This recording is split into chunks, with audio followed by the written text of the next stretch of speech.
Oh, did I continue? He is supervisor for Paratransit, correct?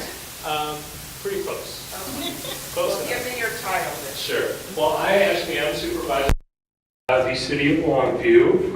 And our paratransit service is there someone? All right, thank you so much. And our paratransit service is actually contracted out to a separate company, but they run the service for us. So we got to make sure they're doing everything like we want them to. You can stand in front. Oh, sure. So, for those of you who don't know, paratransit is a special service that is federally required for big bus providers to also provide. So, for people who are unable to, ride the big bus that you see that stops at all the bus stops, we also provide a service that's a door-to-door. So if someone, say, is unable to get to an appointment or something because they can't use the bus because of a disability, we'll go to their house and pick them up and take them directly to their appointment. So we try to be pretty, follow the federal guidelines pretty closely. And so our service area is just about all of Longview and all of Kelso. It's wherever our big buses run, and then 3/4 of a mile outside of that area. And so we don't really go outside of that area too much, but there's not much outside of our boundary that we don't hit in Longview and Kelso. So any medical appointments, jobs, or house visits, basically the service is for whatever our clients need it. It's not based on trip purpose, so you can use it to get a hair appointment or go visit a friend, or basically whatever you need it for. It's transportation, it's public transportation for people who are disabled enough to not be able to use our fixed route service. And it's pretty cheap. It's $1 a trip, which isn't much. And we also do have passes, monthly passes for $15. So you can, once certified, ride unlimited for the entire calendar month. But in order to get certified, there's a little application process, because we do have to make sure that everyone who's using the service is eligible. And so eligibility could mean a couple different things. It could mean, for example, someone who is mentally incapable of figuring out the bus system, or they have memory issues, or even if they're physically fine or mentally fine, but they're physically incapable of using the bus for whatever reason, or even if, for the most part, they only have, say, one slight disability that they can functionally do most things. If their bus stop isn't accessible, like there's no crosswalks or there's no curb cuts, so if those things were there, they'd be able to make the trip. They're still eligible for paratransit if those infrastructure pieces aren't in place. And so the application process is pretty simple, pretty straightforward, and that's often some of the questions that I get the most. We have, and I brought a bunch of applications for either you or friends or family members that you think could use the service.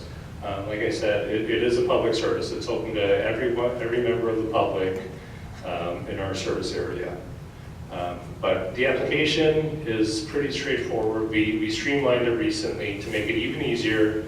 It's just a few pages where you fill out some basic questions, you know, your name, your address, things that we would have to know if you were certified, and so we can correspond via, you know, either phone or via mail.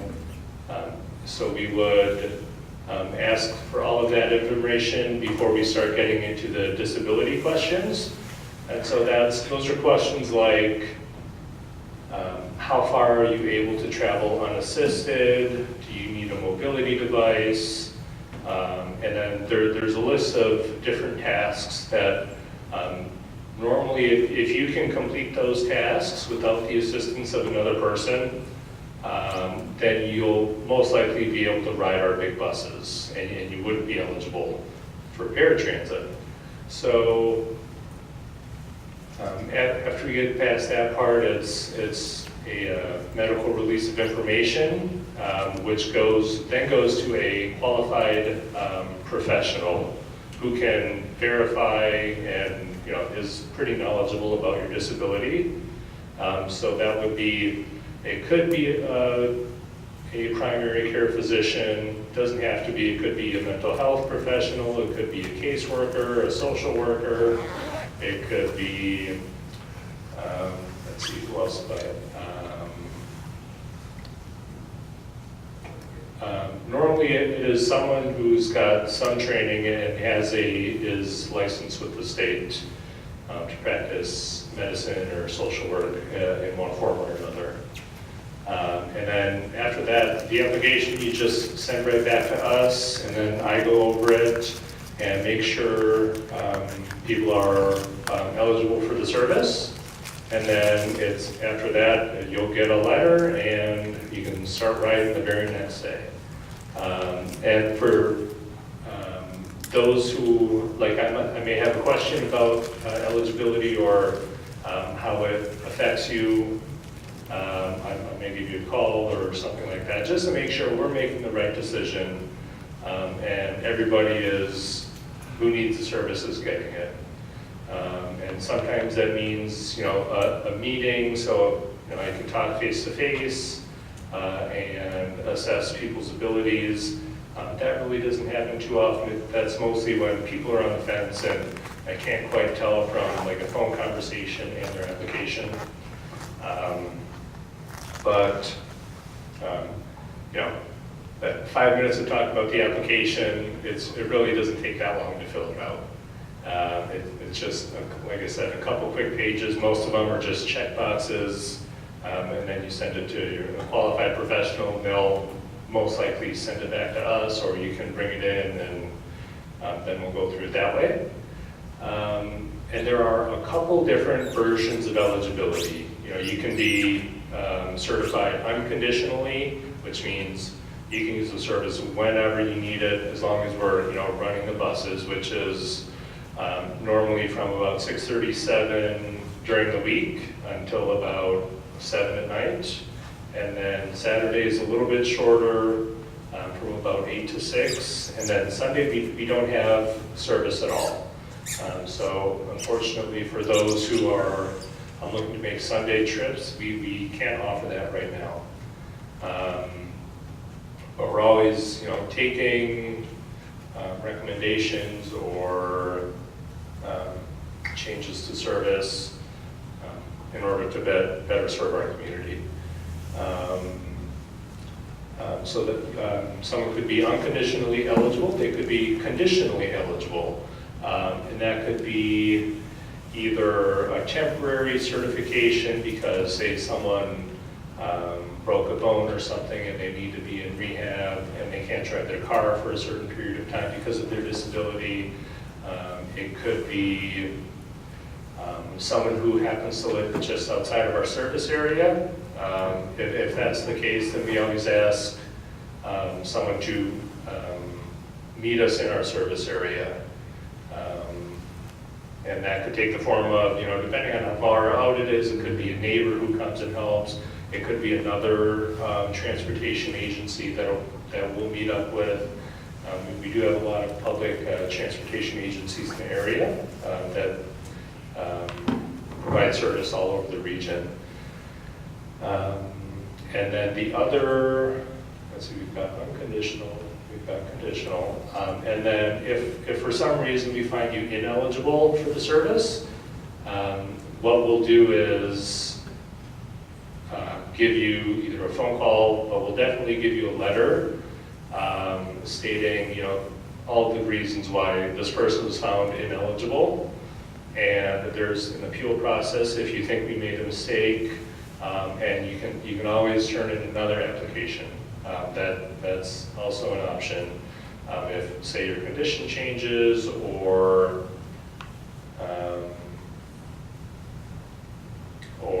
like I said, you think we made a mistake, but you don't want to go through the appeal process because that can take a few weeks. There are other options and other avenues available if you think we made a mistake, which, nobody's perfect, but we do our best, and if we made a mistake when it comes to eligibility, then we'll definitely try to rectify that. But I always try to communicate with everybody just to make sure that I'm making the right decision the first time and making the best use of my time, frankly. Let's see if I can think of anything basic about the service. Oh yeah, so trips you can schedule up to 2 weeks in advance, or you can just call for a trip the next day. So if you get, you say you want to make a trip for tomorrow, as long as you schedule before 5 o'clock tonight, you'd be able to make that trip tomorrow. And then there is some wiggle room with scheduling trips because it is a shared ride service, meaning we could be providing trips to other eligible people on the same vehicle, just to make the most efficient use of our services. So we pick up 2 people in a similar location, and if they're going off both across town, then we'll probably bring them both across town and drop them off in order. But for medical appointments and things like that, we always try to work with you as best we can to make sure you get to your appointment on time. So we might try and pick you up a little bit earlier than you would like, but that's so people can get to their appointment on time. But we'll always, if there's something you're unhappy with, we'll always try and negotiate pick up and drop off times. Let's see. Here, let me just double check and make sure I covered basics. Our application here is, excuse me, I've had enough for everybody. In case they'd like to bring some home, or like I said, give some to a friend or a family member.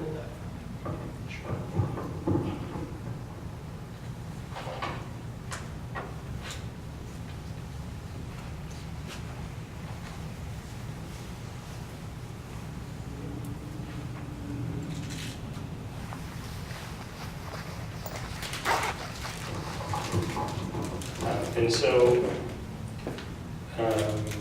anybody who's eligible to use the service is also eligible to have a what we call a personal care attendant along with them. So, if someone needs to help a rider, whether it's and it doesn't have to be on the vehicle. If it's someone who helps you live your life, they can ride the bus for free with you. And there, could potentially be more than one person. We also allow guests on our vehicles. So if you're going to an appointment and you want a family member to join you, but maybe they don't want to drive, or it'll be overnight or something like that, then they can also ride on the vehicle. It's just we ask that you let us know who's going to be riding with you, and if they're in a mobility device or anything like that, so we can make sure we have room on the vehicles. And if you have friends from the area that are certified for paratransit somewhere else, we do have a visitor policy. So if they're certified somewhere else, we'll let them ride for 21 days, and if they're going to be in the area for beyond that, then we'll go through the regular application process.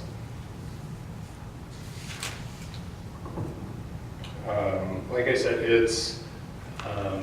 it's kind of a door-to-door service, but if someone's able to get from, say we pull up to the curb and someone just needs to walk up a little walkway, and they can do that by themselves, then we'll just stop at the curb and let them off, and then go on our way. But if someone's in a manual wheelchair and they don't have anyone with them, our drivers will assist them to get through the front door of their destination. Service animals. Service animals are welcome on our vehicles, so if anyone has either a guide dog or any other service animal that has been trained to perform service, then we will definitely welcome them. It's not much of a cargo service. We don't. We really frown upon people taking too much luggage on board, because it's, we're not a moving service. Although someone has tried to, move a washer, they've had their washer out on the curb, expecting us to pick it up.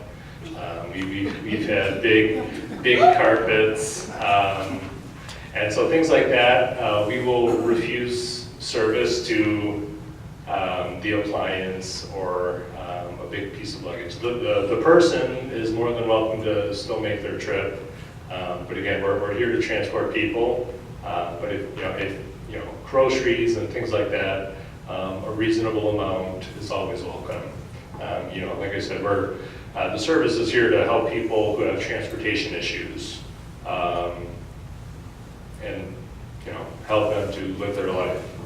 And be, stay as independent as possible.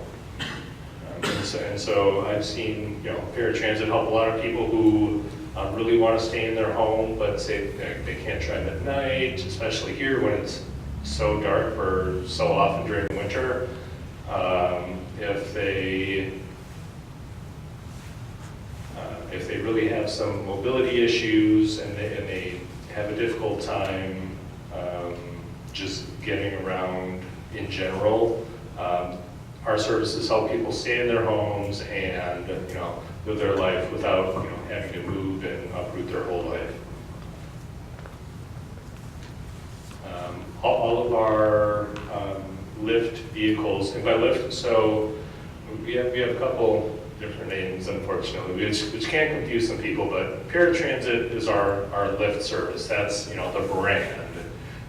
River City's lift. So if you hear the word lift or Paratransit, it's the exact same thing. But all of our vehicles are equipped with securement areas. So most of our vehicles, we can fit 2 to 3 wheelchairs or power chairs or walkers or any mobility device that we come across, we will transport. And so all of our drivers are obviously trained to assist and get you on the vehicle safely and secure the device safely, make sure the person is safe before we ever take off.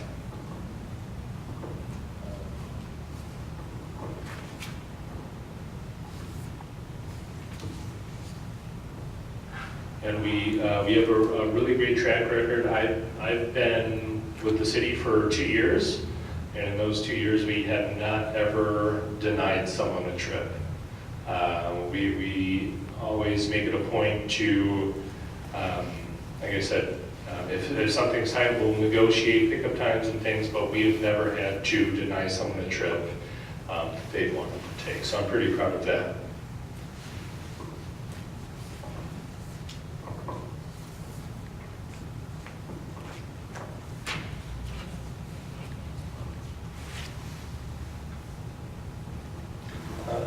Covered our service area and hours and eligibility. Basically, someone's eligibility is solely based on their functional abilities, and what I mean by that is their ability to make a bus trip. So it's not based off of anyone's age or income or convenience. Or just because someone uses a wheelchair doesn't mean they're automatically eligible because all of our fixed route, all of our big buses are also able to carry people with mobility devices, like wheelchairs. And so that's a question that I get a lot. A few applications that I get is, my only disability is I can't walk and I'm in a wheelchair, but but it happens to be motorized, and they can go a mile back and forth and cross streets and everything like that. And so most often, unless there's an access issue, like to a bus stop, we will deny an application like that. But often enough, though, someone with, say, an amputation, or they're just unable to walk, well, they'll often have other disabilities that will qualify them for the service. And so this is kind of what the application looks like. And like I said, I have plenty enough for everyone. And it's only, when we get them, we just rip this first page off, because this is all information for everyone filling out the application. But it's only 5 total pages, and only 3 of them are ones that the client or the applicant will have to fill out themselves. And then after it's all filled out, we have instructions on where to send it, how to get it to us, and then what you can expect after that, and how soon you can expect a response. And so that is the basics of a River City's lift, and what we do and who we serve and in our area. Is there any questions about the service? Yes? I got a question. I'm getting a little confused. River City's bus service, that is funded by Longview? Well, so most of our revenue comes from the Cowlitz Transit Authority, which is a taxing district here. And so for every dollar that you spend, the local sales tax will take 0.3% of that to fund our service. And so that's the vast majority of our funding, and the rest of it will be federal and state grants. And there's just a little bit that is actually covered by passenger fares and passes.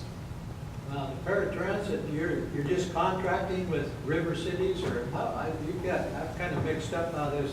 Oh, sure. You referred to our buses, but you said you were contracting. Yeah, so we contract, it's a little bit cheaper for us to contract it out, but it is still a city-run service. We are still responsible for it.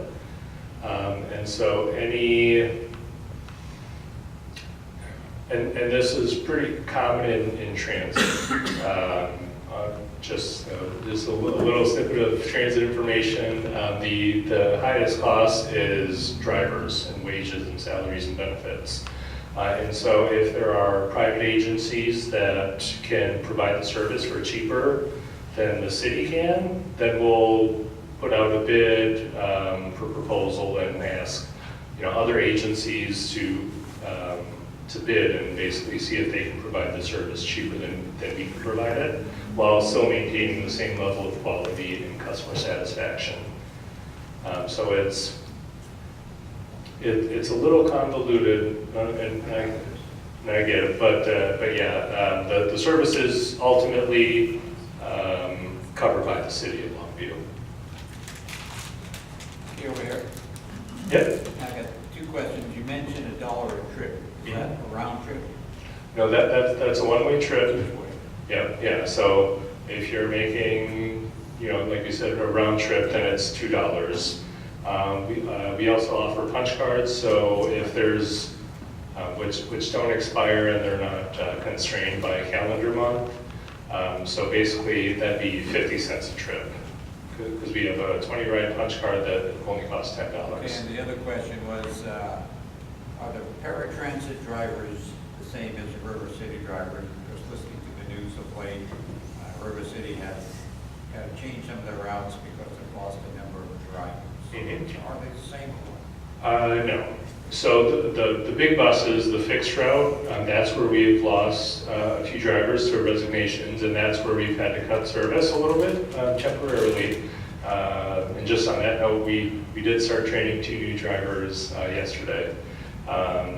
So we'll hopefully be able to get service up slowly back to our normal levels. But the paratransit drivers are still all there. They haven't had any recent resignations, and so like I said, we've never had to deny service because of issues on our side for paratransit. Thank you. Yeah.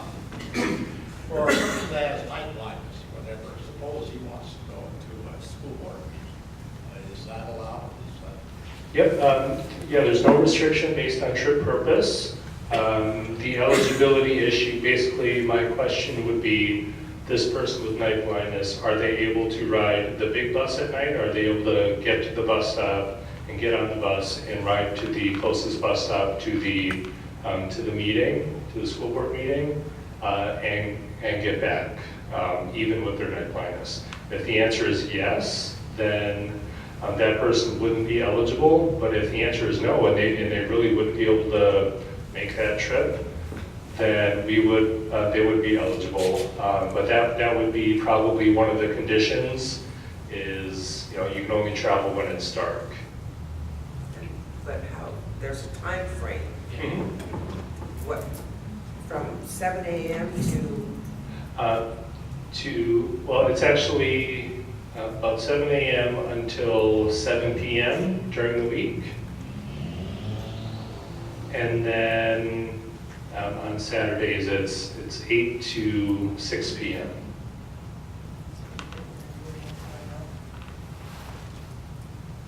Yeah, and that's, a request that we get quite a bit actually is later service, and that's always something we're keeping an eye on. And so we always try to respond, whether we're able to make those changes or not. Right now, we're not able to, we can't provide the service we'd like to right now with our shortage of drivers, but later service is one of the requests that we get pretty frequently. So that's always something in the back of our mind when we are applying for grants or looking at other ways that we can spend some money to provide a better service. Another question I have is, so if it's an unconditional situation where you're going to be confined into a wheelchair, that's good forever, correct? That application? Well, it's good for 3 years. Oh, 3 years? Yeah. So unconditional individuals are certified for 2 years based off our current paratransit service plan. We're in the midst of changing that. So any changes will be broadcast, and our clients will know that they won't have to recertify, because there are some conditions that they're never going to change and they're never going to be able to write to us. And so we don't want to make it an extra step in the process to have to reapply every 3 years. So we will be making a change that for some conditions, whether it's dementia or something like that, they're never going to have to recertify. do guests have to pay the $1? No, we actually, we allow one, their free personal care attendant and one free guest, and then guests beyond that do have to pay the fare. Yes? Confirmation of an application. Said you could do it. How soon? Well, by federal law, we're required to review applications within 21 days. I try to keep up on that weekly. So if someone wants confirmation that their application was received, they just have to give us a little note. But we always stamp the application when we get it either in the mail or at the transit center, just to make sure we're following that rule. But like I said, we're by law, 21 days, if you haven't heard from us, that person will be eligible until we say otherwise. But I've never gotten to that point where it's been more than 21 days, even with a vacation Right. or anything like that. I'm always, I don't want people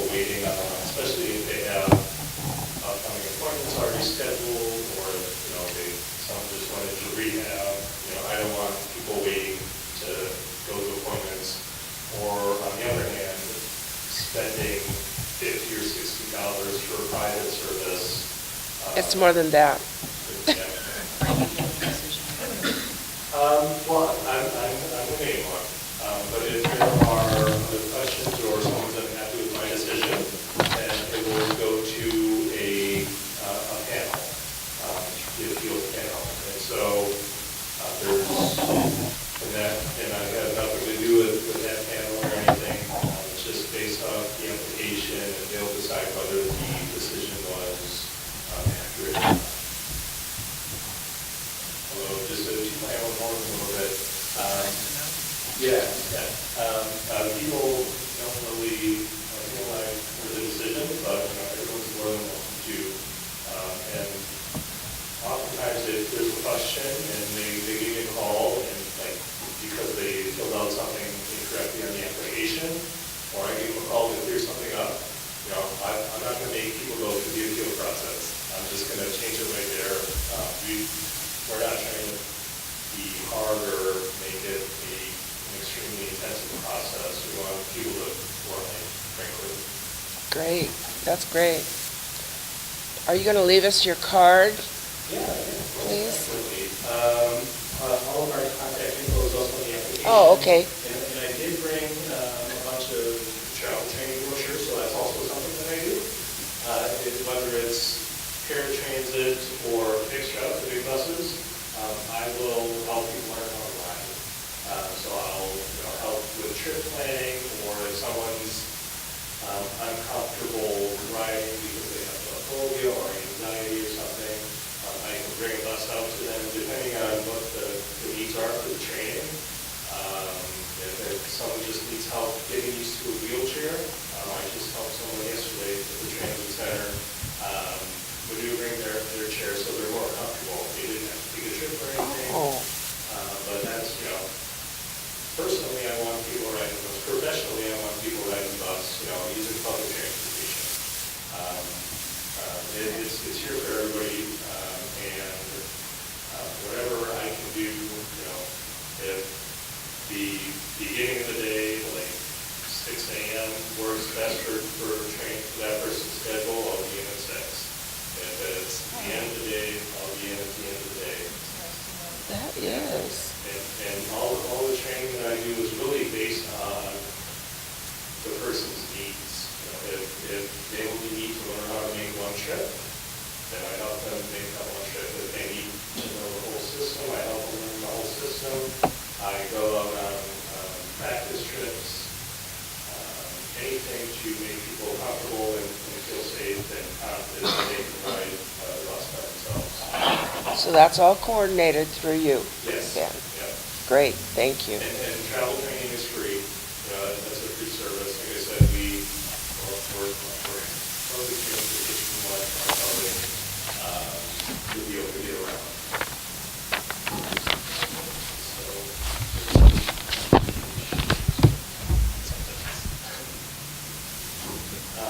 Were there any further questions? Yeah.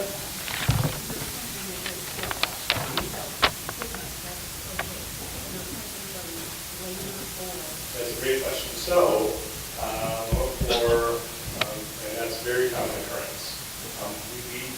We try to work with the person who's calling to arrange the pickup to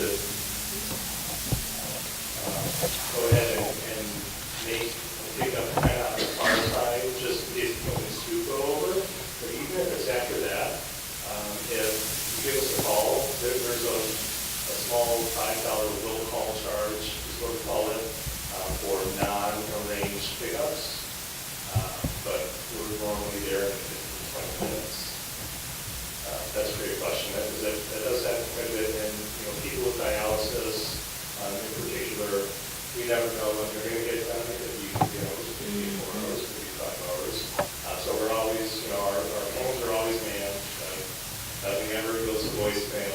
Our schedulers, we have between 2 and 4 at the phone center in a given day, so any given time of day. So those calls will always get picked up, and we'll let you know how soon we can be there. That's great.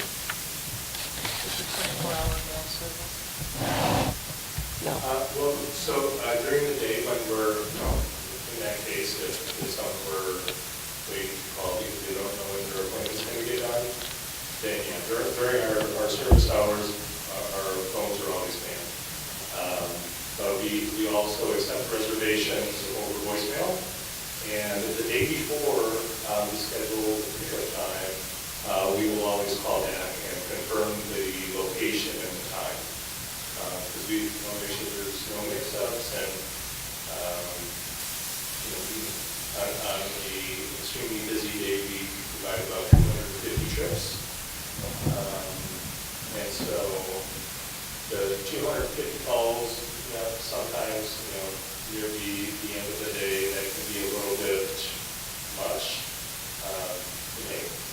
But, that's something we do because we don't want anyone forgetting about their appointment or, getting the time wrong or anything. So we definitely want everyone to make their scheduled trips. Well, are there any other further questions? If that's the case, I want to thank you, Ben, very much for coming.